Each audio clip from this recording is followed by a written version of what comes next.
Welcome to Exposed Cheating Channel. We hope you will have fun with us. Enjoy watching. The scent of lilies always made my stomach turn. Even before all of this, they were her favorite. The white ones, the kind that looked like trumpets heralding some grand arrival today, though, they smelled like a funeral for something that was once beautiful, something I cherished. I heard the lock click, the familiar jangle keys, and then the slight push as the door swung open. I didn't look up from the worn pages of my book. Not yet. I was waiting, listening. Her heels clicked on the hardwood floor, a sound that used to make my heart flutter today. It felt like a hammer blow, each tap echoing the fractured rhythm of my own heart. Honey, I'm home. Her voice was bright, too bright, and I could hear the fake smile clinging to it.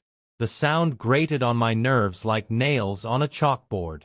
I kept my eyes glued to the page, pretending to be engrossed in the lives of fictional characters, while my own life was spiraling into something tragic.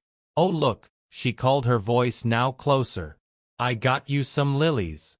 I know how much you love them. The blatant lie hung in the air, a thick, suffocating cloud. That's when I finally looked up. I was forced to smile, a small tight thing that probably looked more like a grimace. They're beautiful. Ava. My voice was calm, too calm I knew, but years of practice hiding my emotions had made me an expert. I watched her as she crossed the living room, placing the lilies in the vase on the coffee table. She was dressed in her usual attire, a casual summer dress that always seemed a little too vibrant for the beige walls of our living room. Her blonde hair, which I used to love running my fingers through, was perfectly styled as always, not a single strand out of place. It was the same Ava, but not the same Ava I fell in love with. Then she stopped, her eyes widened, her perfectly painted lips parted slightly, and the color drained from her face, leaving her looking as white as the lilies she brought. Where is it? She whispered, her bright facade finally crumbling. I knew exactly what she was talking about.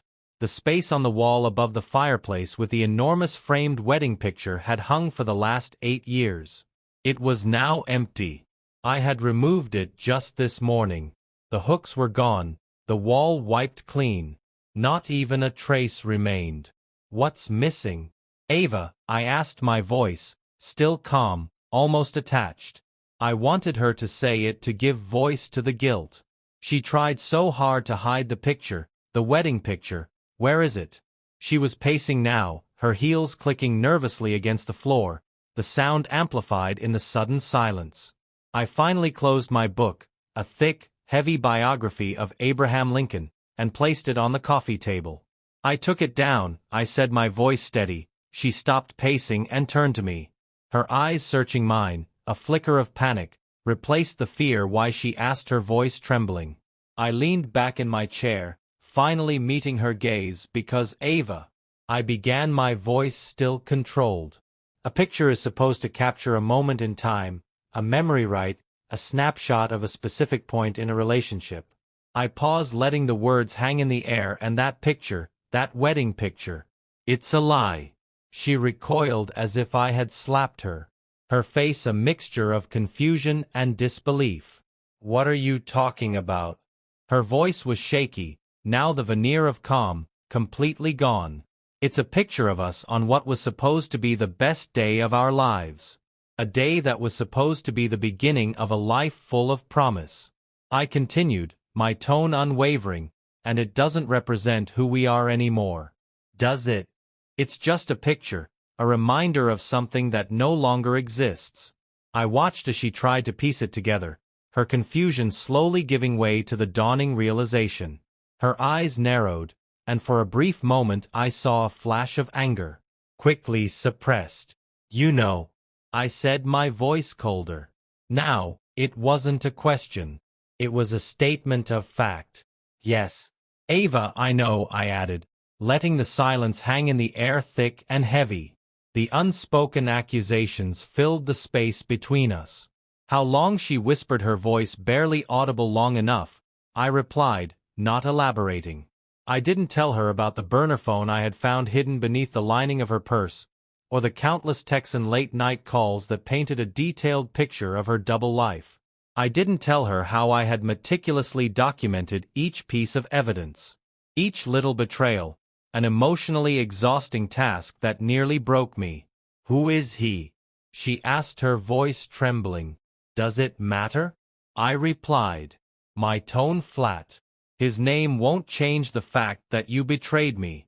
Ava, it won't erase the months of lies and deception." She dropped to the couch, her face buried in her hands.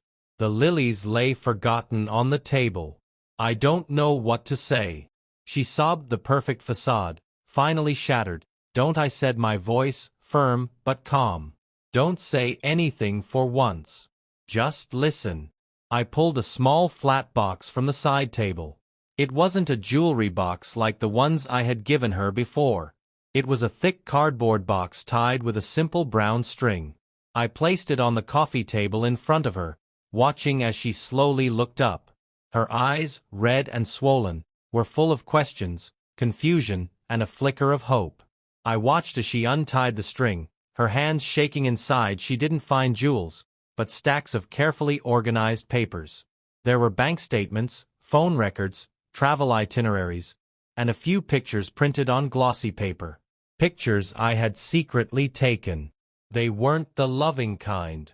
These photos captured stolen moments, clandestine meetings, and hushed whispers between her and him.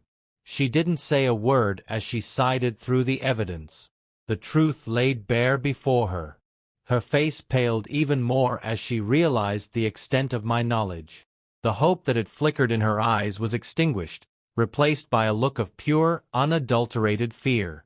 "Everything," I said, my voice low but clear, "everything you did, every lie you told, every secret rendezvous, it's all there." Ava documented the weight of her betrayal, finally crashed down on her, and the sob that escaped her was raw and gut-wrenching.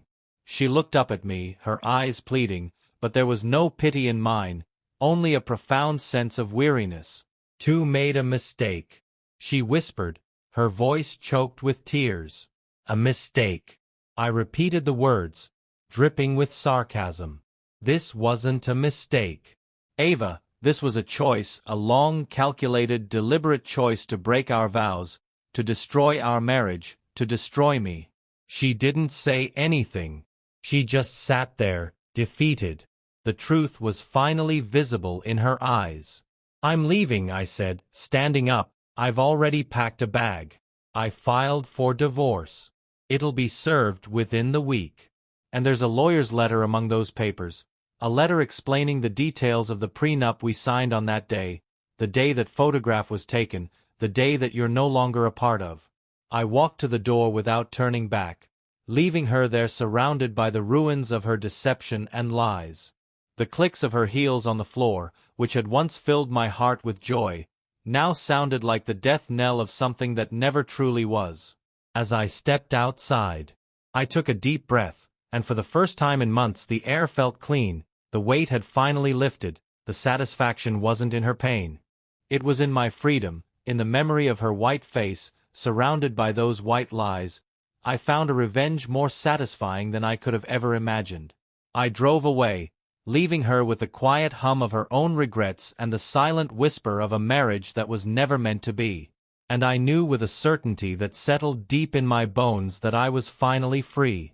If this story resonated with you, please like, comment, and subscribe. Your support helps us craft more engaging stories for you.